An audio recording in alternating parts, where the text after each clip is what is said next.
नमस्कार।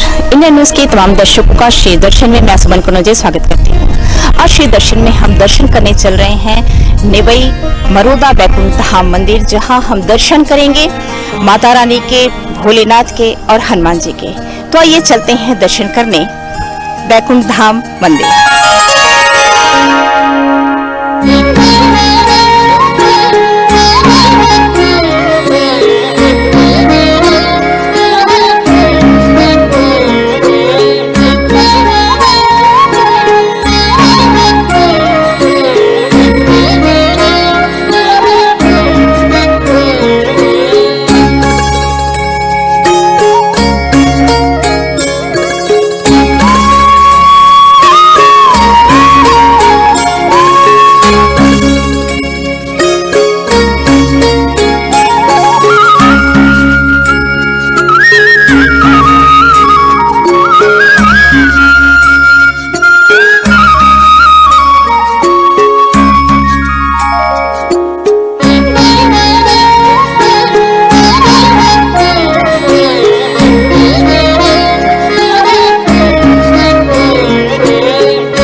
प्राचीन बैकुंठ धाम मंदिर भिलाई में नेवई मरोदा में स्थापित दक्षिण मुखी हनुमान की कहानी कुछ इस प्रकार है। भगवान दक्षिण मुखी हनुमान जी का मंदिर सन 1957 के पहले का है। इस मंदिर में विराजमान मूर्ति की अनंत कथा है। भिलाई स्टील प्लांट बनने के पहले जो गांव बसा था, बात उसी समय की है। उसमें डैम का निर्माण करने के लिए निर्माणाधीन मंदिर को तोड़ने की बहुत कोशिश की गई, पर तोड़ नहीं सके। तभी से नेवई मरोदा बांधापड़ पर आज तक स्थापित है। कहते हैं भगवान हनुमान जी के पास जो भी अपनी मुराद लेकर आते हैं, उनकी मनोकामना पूर्ण होती है। रोग वाले वहां से निरोग होकर जाते हैं, भटकने वालों को अपना परिवार मिलता है और नौकरी व्यवसाय के लिए अपना दुख भगवान हनुमान के पास बखान करने से उनके दुख दूर होते हैं और उनकी मनोकामना पूर्ण होती है। दक्षिण मुखी हनुमान जी का जन्म उत्सव विशाल रूप में हजारों की संख्या में सम्मिलित होकर हनुमान जी की विराट शोभा यात्रा यहाँ से निकाली जाती है।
जी के मंदिर के साथ साथ माँ दुर्गा, भगवान भोलेनाथ, शनि महाराज, सातों बहनिया का मंदिर स्थापित है, जहां भक्तों की मनोकामनाएं पूर्ण होती हैं।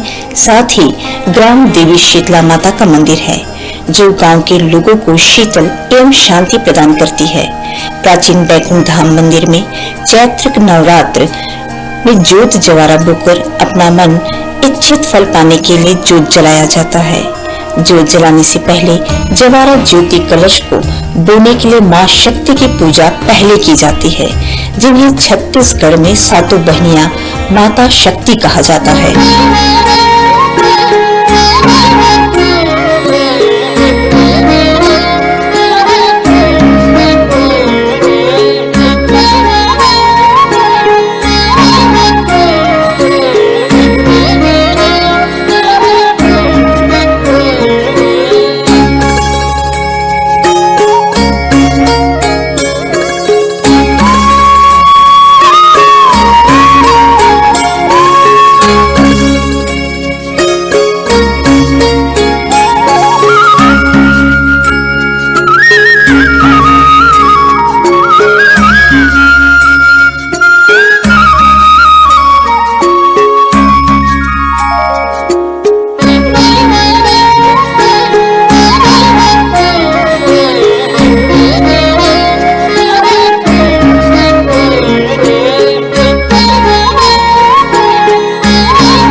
मंदिर में उपस्थित हैं, प्राचीन बैकुंठ धाम मंदिर में, और यहाँ के पुजारी पंडित परमेश्वर नाग जी हमारे साथ है। आइए उनसे चर्चा करते हैं, जानते हैं इस मंदिर की महत्ता के बारे में। पंडित जी, इंडियन न्यूज के तमाम दर्शक ये जानना चाहते हैं कि इस मंदिर की मान्यता क्या है, क्योंकि इस मंदिर के बारे में लोगों का कहना है कि हम इस मंदिर के से जब जाते हैं तो हमारी मनोकामना पूरी होती है, और दिन ब दिन इसकी ख्याति बढ़ती जा रही है। क्या कारण है? सबसे पहले आपको जय श्री राम। संकट मोचन हनुमान जी आपको मनोकामना पूर्ण करे और समस्त दर्शकों को अभी मनोकामना पूर्ण करे। दक्षिण मुखी हनुमान, प्राचीन बैकुंठ धाम। दक्षिण मुखी हनुमान, ये दिशा दक्षिण मुखी पे है, इसलिए प्रभु संकट मोचन हनुमान जी सबों की मनोकामना पूर्ण करते हैं। ये हनुमान जी, आप देख लीजिएगा कि जो भी भक्त इस तरह हमारे मंदिर में आए हैं, जो भी भक्त हमारे मंदिर में आए हैं, सबों की मनोकामना पूर्ण हुई है। इसलिए पूर्ण हुई है क्योंकि बैकुंठ धाम, प्राचीन बैकुंठ धाम है। प्रभु श्री रामचंद्र विष्णु भगवान के रूप के अवतार के रूप में हैं। विष्णु भगवान रामचंद्र जी हैं, उनके भक्त संकट मोचन हनुमान जी हैं, इसलिए प्राचीन बैकुंठ धाम पड़ा।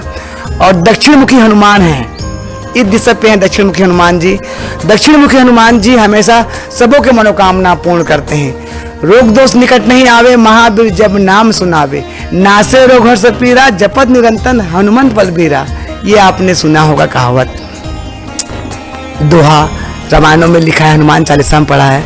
दक्षिण मुखी हनुमान इसलिए विख्यात है क्योंकि सबों की मनोकामना पूर्ण करते हैं जिसके शरण में आएंगे। इसलिए प्राचीन बैकुंठ धाम आज छत्तीसगढ़ में, बल्कि पूरे क्षेत्रों में आज प्रभु श्री संकट मोचन हनुमान जी के जय जयकार हो रहे हैं। नवई बांधा पार प्राचीन बैकुंठ धाम का नाम हो रहा है। मैं यही आप सभी से अनुरोध करना चाहूँगा कि दक्षिण मुखी हनुमान प्राचीन बैकुंठ धाम के पास आएँ, नवई बांधा पार साली आएँ और मन्नत मांगे। कहीं मत जाइए आप, दूर के ढोल सुहाने लगते हैं, दूर के ढोल सुहाने लगते हैं मैडम, पर लेकिन घर में देवता है उसको पूजते नहीं हैं। इसलिए घर में देवता है संकट मोचन हनुमान जी। माता पिताओं का सेवा करिए और संकट मोचन का नाम जपिए। अंजनी पुत्र केसरी नंदन पवन सुत हनुमान जी आप सबों की मनोकामना पूर्ण करेंगे।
श्रद्धालु आते हैं, मनोकामना उनकी पूरी हो जाती है जी, फिर धन्यवाद स्वरूप उनको क्या अर्पित करना चाहिए? उनको धन्यवाद स्वरूप उनको चोला चढ़ाना चाहिए, मंगलवार को चोला चढ़ाना चाहिए, लड्डू का भोग लगाना चाहिए। बहुत भक्तों को नहीं मालूम।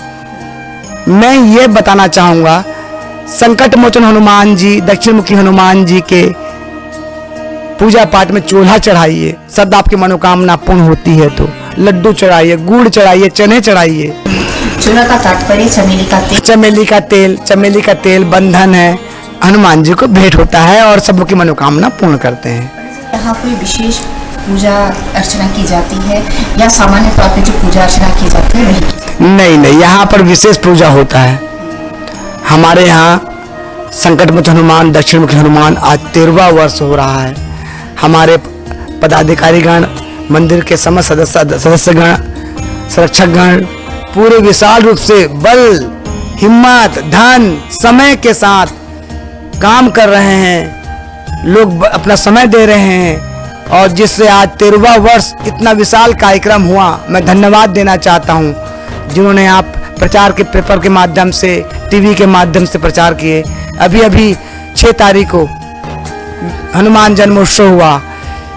छत्तीसगढ़ के पूरे विश्व के, गुजरात, सुकमा, पूरे विश्व के यहाँ तक लोग हमारे यहाँ आए हैं शोभा यात्रा में, शोभा बढ़ाने के लिए। छत्तीसगढ़ की संस्कृति के साथ साथ भारत की संस्कृति को झलकाया गया है आदरणीय संकट मोचन हनुमान जी के कृपा दृष्टि से। अब सबों की मनोकामना पूर्ण हो गई। वर्ष हो गया, लेकिन जब हनुमान जी की प्रतिमा को देखा तो बहुत प्राचीन प्रतिमा नजर आती है। हाँ, ये बहुत प्राचीन बैकुंठ धाम है। हमारे पुराने जो महाराज लोग हुआ करते थे, उनके पास समय नहीं हुआ करता था और यहाँ घोन घार जंगल हुआ करता था। डर के मारे सेल भालू हुआ करते थे, यहाँ कोई नहीं आते थे। हमारे गुरुदेव लोग, हमारे महाराज लोग के आशीर्वाद से हमने प्राचीन बैकुंठ धाम को पाया।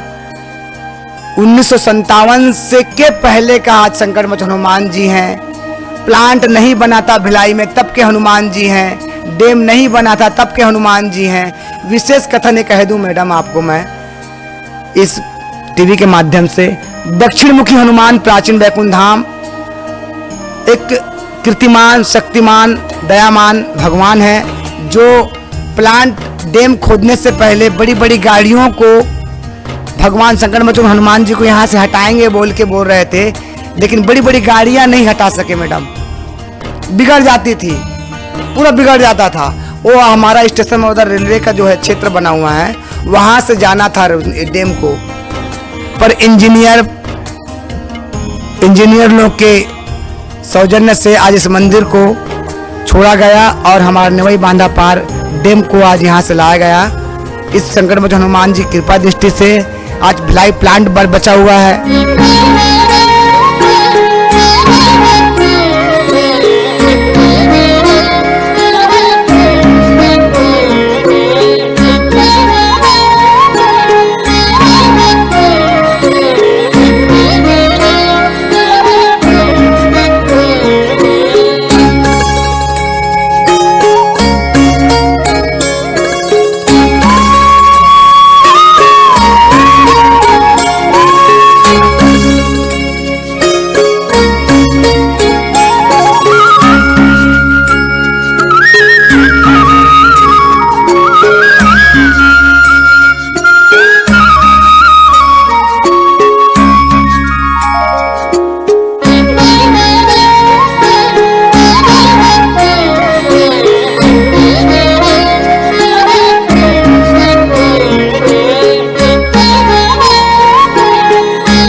माँ दुर्गा का बहुत ही मनभावन रूप नजर आता है। प्रत्येक दिन माँ दुर्गा का अलग अलग रूपों में श्रृंगार किया जाता है। आज हमने माँ दुर्गा को छत्तीसगढ़ महतारी के रूप में देखा। ऐसे ही विभिन्न रूपों में माँ के स्वरूप नजर आते हैं। जैसा कि आप देख रहे हैं कि इस वक्त माता रानी की मूर्ति एक छत्तीसगढ़ महतारी की वेशभूषा में नजर आ रही है। हमारे साथ इस मंदिर समिति के अध्यक्ष बुंदेला जी उपस्थित हैं। आइए उनसे हम जानते हैं कि इस मंदिर की विधि विधान और कार्यक्रमों के बारे में। बुंदेला जी, माता रानी का हम छत्तीसगढ़ महतारी के रूप में पूरा देख रहे हैं। उनकी साड़ी, उनके गहने उस तरीके से महतारी के रूप में प्रदर्शित है, छत्तीसगढ़ महतारी के रूप में। ये ऐसी वेशभूषा क्यों? क्या है, ये बैकुंठ धाम विकास समिति के द्वारा एक महिला समिति भी है जो महिला श्रृंगार समिति के नाम से यहाँ पे संचालित होता है। उन बहनों के द्वारा यह श्रृंगार किया जाता है। नवरात्रि में 9 दिन अलग अलग माता का श्रृंगार किया जाता है और यह श्रृंगार जो है अभी हनुमान जन्मोत्सव का कार्यक्रम हुआ था, उसमें विशेष रूप से माता जी को छत्तीसगढ़ महतारी के रूप में यहाँ पे प्रदर्शित किया गया। विशेष रूप से भव्य कार्यक्रम था, शोभा यात्रा था। और यह मंदिर को हमारे एक मामा जी हैं, थे यहाँ पे पहले, अभी भी हैं, आए थे हनुमान जयंती में, उनके द्वारा इसको बनवाया गया है। अभी मैंने देखा कि लड्डू गोपाल को साधारणतः हम झूले में ही विराजित करते हैं। ये आधुनिकता और परंपरा दोनों का एक साथ मिश्रण। जी, इसमें क्या है, लड्डू गोपाल जो हमारे मंदिर समिति की जितनी महिलाएं जो थी, उनको हम लोग भेजे थे वहाँ वृंदावन घुमाने के लिए। तो वहाँ जाने के बाद में उन लोग, वहाँ से आने के बाद में उनके मन में विचार आया कि हमारे यहाँ भी लड्डू गोपाल होना चाहिए। तो उन्होंने उन सब समिति की सभी बहनों ने मिलकर, ये आप जो देख रहे हो लड्डू गोपाल को, उनका स्वरूप देख रहे हो, उनके द्वारा किया गया है सारा चीज़। ये माता जी का जितना भी श्रृंगार वगैरह होता है, या इनका लड्डू गोपाल का है, हाँ, वो सारा चीज़ उन्हीं लोग का है, महिलाओं का। ये प्रतिदिन नहीं होता है, प्रतिदिन उनको भोग लगाया जाता है। 11 बजे जो खाना आता है वहाँ से, इनके लिए भोजन अलग से बनता है। जब आएगा फिर उनके बाद में भोग लगाने के बाद में एक सुबह आरती होता है, फिर दोपहर में लड्डू गोपाल का आरती होता है, फिर शाम को और अलग आरती होता है। जी, इनके लिए विशेष भोजन के तैयार किया जाता है। विशेष भोजन में क्या विशेष होता है? खीर होता है, हलवा होता है, और अन्य प्रकार से जैसे काजू किशमिश यानी ड्राई फ्रूट वगैरह, और फल वगैरह भी दिया जाता है।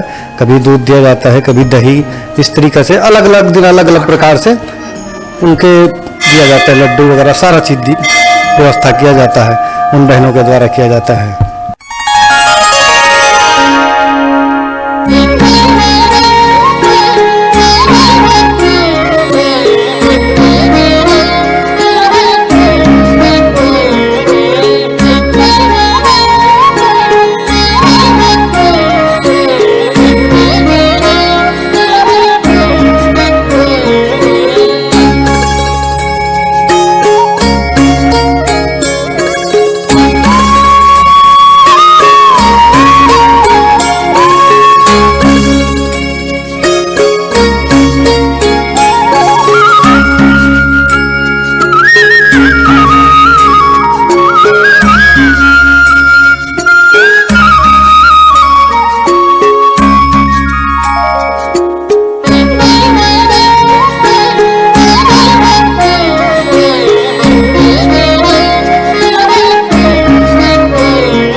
आज इस प्राचीन बैकुंठ धाम मंदिर में हमने शिव जी के, माता दुर्गा और भोलेनाथ के दर्शन किए हैं। इसी तरह यहाँ पर शिव शनि जी का भी दर्शन आप कर सकते हैं।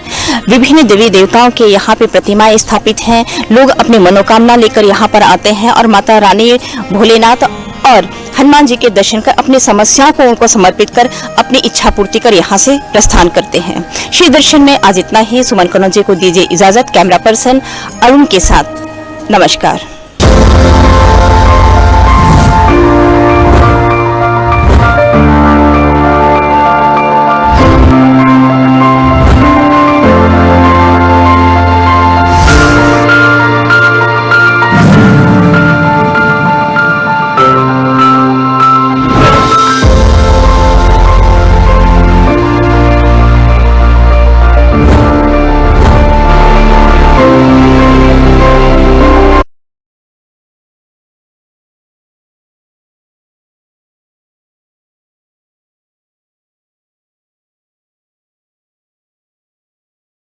नमस्कार, मैं हूं तनु अरोरा और आप